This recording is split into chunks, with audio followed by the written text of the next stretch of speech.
It's 3 in the morning and you're staring at a ceiling you've stared at 100 times before, and the same memory is playing again, uninvited, the one you thought you'd already grieved. Your jaw is tight. You didn't notice it clenching. Your hand is resting on your chest like you're checking that your heart is still doing its job, and somewhere underneath all of it there's a question you've asked so many times, it barely feels like words anymore. Why did that happen to me? Not in a dramatic way, just quiet and tired and old, like a stone you've been carrying so long you forgot you were carrying it. You go over the sequence again. The exact moment things broke. The sentence someone said. The door that closed. The diagnosis. The phone call. The year everything fell apart at once. And you try again to make it mean something. Was it punishment? Was it random? Was there a version of you that could have avoided all of it if you'd just been paying closer attention? You know exactly what I'm talking about. That specific 3 a.m. stillness where the house is quiet enough that you can hear your own thoughts arguing with each other. Your body knew before your mind did that this was a night for reckoning, not sleep. Not because you were anxious about something new, because the old thing never actually left. It just waited for the quiet. There's a version of this that happens in daylight too, if I'm honest. You're in the middle of something ordinary, washing a dish, waiting at a red light, half listening to someone talk, and the memory surfaces anyway, uninvited, fully formed, like it never actually left the room.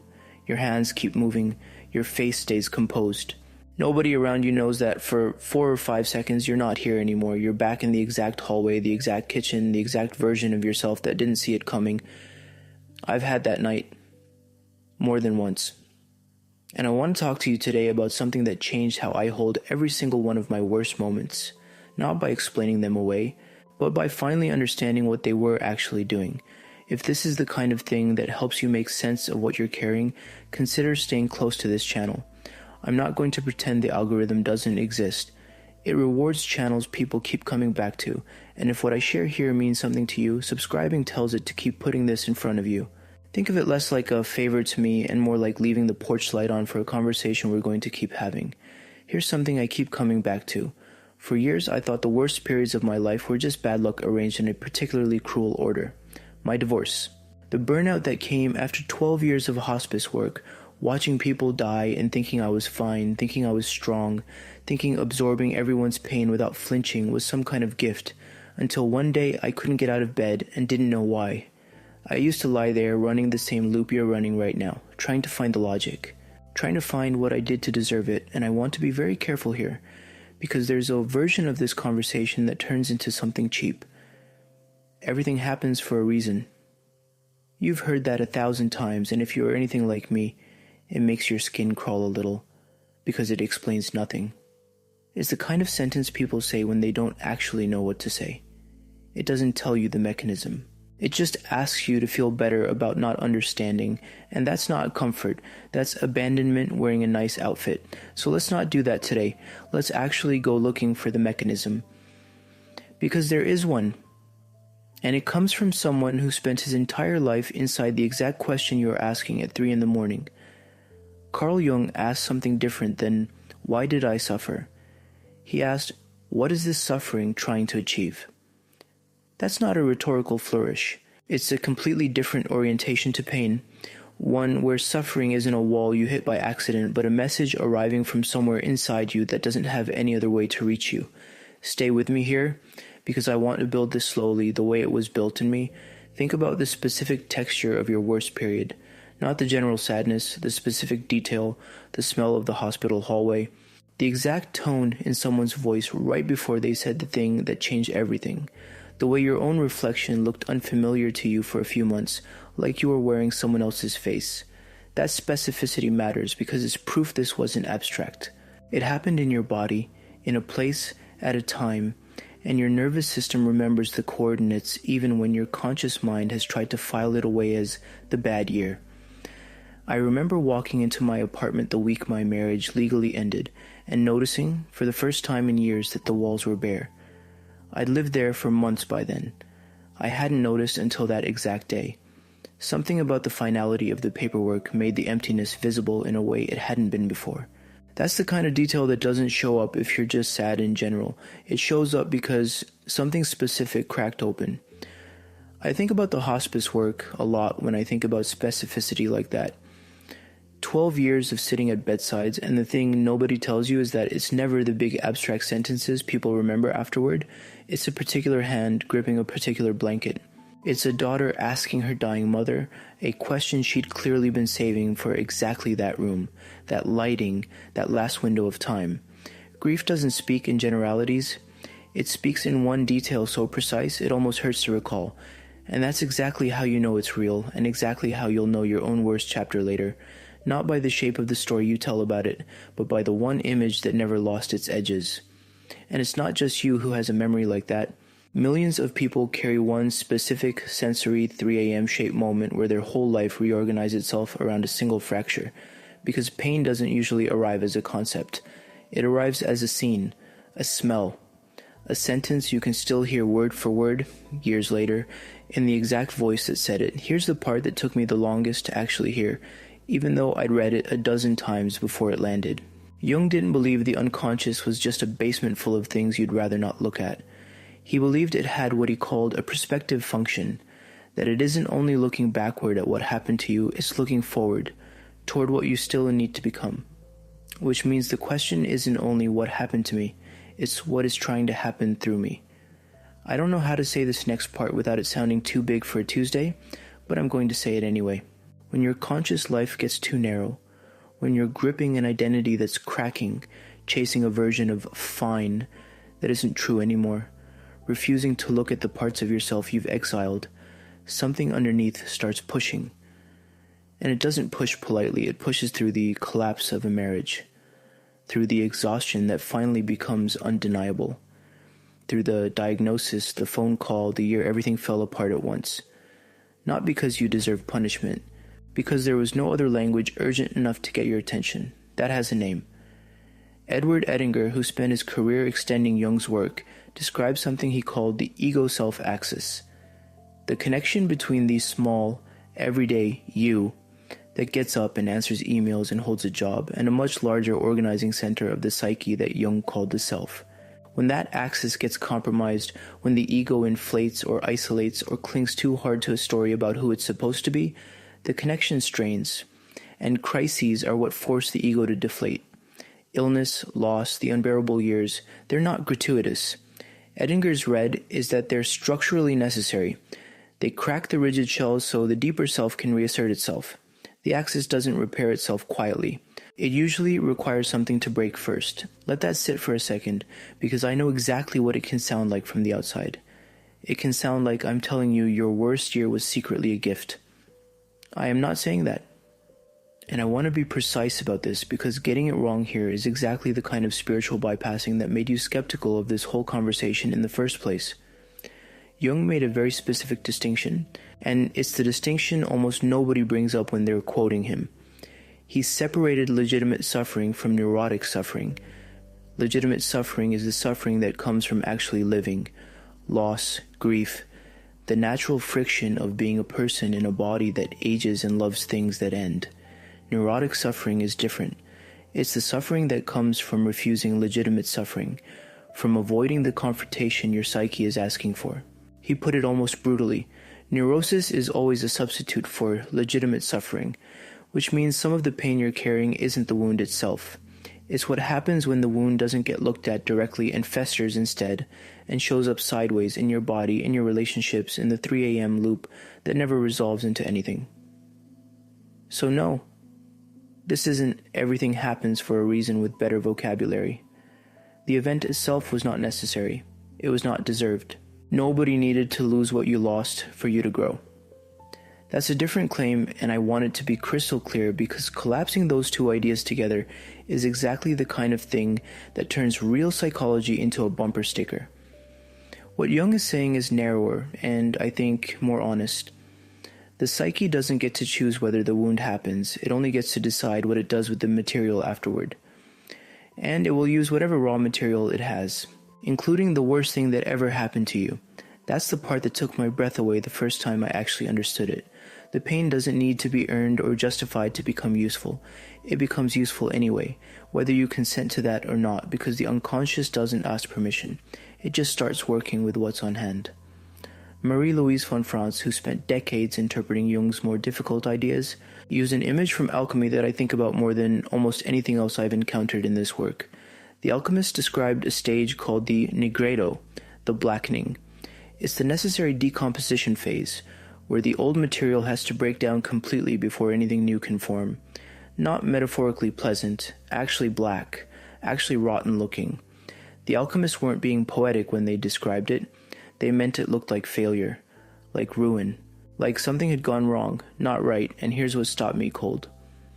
Von Franz warned specifically against what she called cheap comforting, people rushing in to pull you out of that blackness too early to make you feel better before the material has actually finished breaking down. Her words, not mine. You have to sit in hell and roast there. That's not poetic cruelty. That's a description of what real transformation actually requires versus what we wish it required. Nobody wants to hear that the gold is hidden inside the exact darkness they're trying to escape. But that's the claim. Not gold despite the darkness. Gold inside it, made of it, unavailable any other way. Think about the nigredo of your own life. The period that looked from every angle like ruin. Not the moment you tell people about at dinner parties, dressed up as a growth story with a bow on it. The actual black months. The ones where you didn't recognize your own face in the mirror. I had one of those. 12 years of holding other people while they died, telling myself I was fine, and then waking up one morning physically unable to get out of bed and thinking, distantly, almost curiously, so this is what it looks like when it finally catches up with you. That wasn't a growth moment. It felt like collapse. It looked exactly like the nigredo is supposed to look, like something had gone irreversibly wrong. Part of you still resents that period. Part of you can now see something in it you couldn't see then. Both are true, and neither cancels the other out. There's a place I go up in the Blue Ridge Mountains, not far from where I live now, and I started going there during the worst of it. Not because I thought it would fix anything, but because I couldn't stand being in the apartment with the bare walls anymore. I remember one hike in particular, cold enough that my breath was visible, quiet enough that I could hear my own boots on the gravel, where I stopped on a ridge and just started crying. Not from sadness exactly, more like pressure finally finding an exit. I hadn't planned it. My body did it before I decided to. And I remember thinking, distantly, this doesn't feel like healing. This feels like falling apart in a prettier location. That's the nigredo too. It doesn't announce itself as progress. It just asks you to keep walking through the black part without turning back, and trust that walking is different from being lost, even when it feels exactly the same from the inside. I want to pause on something because this is usually where people start needing more than a beautiful idea from a dead Swiss psychiatrist. They want to know if any of this holds up outside of theory. So let's actually look. In 2010, a researcher named Crystal Park published an integrative review in the journal Psychological Bulletin that maps something she called the meaning-making model. Her research showed that psychological distress often arises from what she termed a meaning discrepancy, a gap between what actually happened, the situational meaning, and your deeper beliefs about how the world is supposed to work, the global meaning. When those two things clash, the distress isn't incidental. It's the signal of the gap itself. And her data showed that the distress motivates the mind to do one of two things: assimilate the event into your existing beliefs or accommodate your beliefs to fit the new, harder reality. Resolving that gap, either way, is what leads to better adjustment. Read that again slowly because it's essentially Jung's intuition translated into a peer-reviewed vocabulary decades later. Suffering signals a gap between your conscious story and a deeper psychic reality. That's not a metaphor anymore. That's measured. And there's something more recent, something that would have made Jung himself lean forward. A 2023 neuroimaging study looked at something called the default mode network, the brain system active during rest, rumination, and self-referential thought, the part of you that runs the 3 a.m. loop. Researchers found that this network mediates the relationship between stressful events and what's called stress-related growth through a process of mental simulation, essentially imagining and reprocessing the event internally. And during active meaning-making, they found decreased activity and diminished connectivity within that very network. The brain was measurably reconfiguring itself, moving out of the loop and into resolution. Coping flexibility tracked directly with that shift. I don't know how to say this without sounding like I'm still a little stunned by it, even though I've sat with this data for a while now. Jung, writing in the first half of the last century with no fMRI, no peer review, described a psyche that reorganizes itself around suffering to produce growth. And nearly 100 years later, a machine watching blood flow in a human brain found the same thing, in a different language. Not a metaphor confirmed. A mechanism confirmed. So if anyone tells you this is just comforting spiritual language with nothing underneath it, it isn't. There's a name for the unconscious function. There's a name for the axis it protects. There's a stage it puts you through, and now there's a brain scan that shows it happening.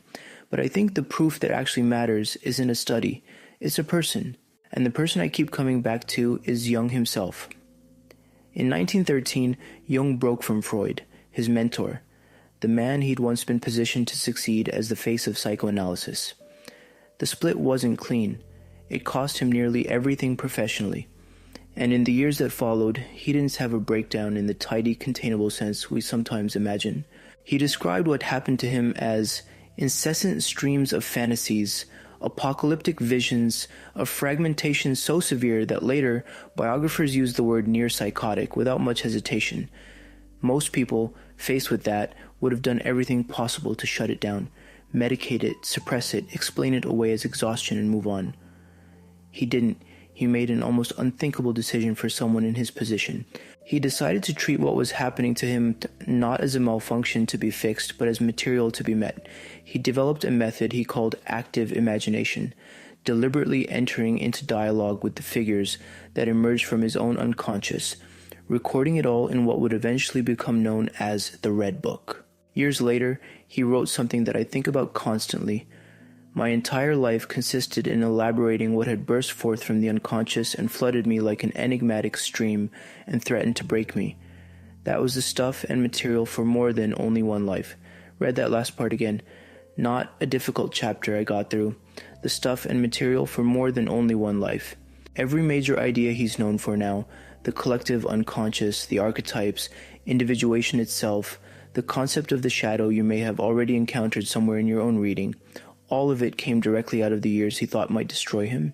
He didn't discover that suffering has a prospective function by reading about it in a textbook. He discovered it because it happened to him first, at a scale most of us will never have to survive, and he was honest enough afterward to tell us what it had actually been for. The man who taught the world that suffering forces individuation learned it by nearly not surviving his own. I keep thinking about the ceiling, the one you were staring at 3 a.m, running the same loop, asking the same unanswered question. Your jaw was tight, tighter than you'd noticed until right now reading this. Your hand was resting on your chest, like you were checking a pulse you already knew was there. And underneath all of it, that quiet, tired question worn smooth from how many times you'd asked it, why did that happen to me? Go back to that ceiling with me one more time, but look at it differently than you did at 3 a.m. That tightness in your jaw wasn't just tension. It was a body bracing against a story it hadn't finished writing yet. That hand on your chest wasn't just checking you were still alive. Some part of you was holding the place where the axis had cracked, the way you'd hold a wound without knowing what it was a wound from. You weren't just replaying the worst night. You were standing exactly where Jung stood in 1913, exactly where I stood in that bare apartment, exactly where every person who's ever asked this question at this hour has stood. At the place where the unconscious finally got loud enough to be heard, because nothing quieter had worked. I don't think you were being punished. I don't think it was random either, in the sense of being meaningless. I think something in you had gotten too narrow, too gripped, too committed to a version of fine that could no longer hold the weight of what was true. And the part of you that knew that, the part with no other language urgent enough, used the only material available, the divorce, the diagnosis, the phone call, the year everything fell apart at once. Not because you deserved it, because the psyche doesn't wait for permission. It works with what's on hand, and what was on hand was your life, exactly as it was breaking. That doesn't mean the event was good. It means the event was never wasted, even when it felt like ruin, even when it looked exactly like the nigredo is supposed to look, black and rotten, and like nothing was ever going to come from it. The gold wasn't despite the darkness. It was inside it, waiting on you to stop asking why and start asking what. You don't have to forgive the night on the ceiling. You don't even have to like what it cost you. You just have to let it stop being a verdict about who you are and start being what it always actually was. The loudest, most expensive, least negotiable way your own depth had left. of finally getting your attention. Sit with that for a moment. Before you go, I want to say something a little more personal, and I hope you'll let me. Videos like this one take real time to build, not just the writing, but the actual work of sitting with the sources, making sure a name like Edinger's or von Franz's is represented honestly instead of flattened into a soundbite. I do this because I think this material matters more than almost anything else I could be spending my hours on, and because I remember exactly what it felt like to need someone to say it to me plainly, back when I was the one lying awake unable to name what was happening. If this found you at the right moment and you were able to, leaving a super thanks is one of the more meaningful ways you can support this channel, continuing to exist in the way it does. Independent, unrushed, willing to go to primary sources instead of recycling the same 3 quotes everyone else uses. You're not just someone scrolling past this. If you've made it this far, you're someone who actually wants to understand what's happening inside you, and that's rarer than people think and worth investing in. Now, I want to hear from you, honestly. Think about your own nigredo. The period that looked, at the time, like the worst thing that had ever happened to you before you had any language for what it might have been doing underneath the surface. Tell me in the comments what it was, in as much or as little detail as you're comfortable with. And tell me this too. Has your relationship to that period changed over time, or does it still feel, even now, like something you're waiting to understand? I read every comment on these videos, and I'd genuinely like to know where you are with this tonight.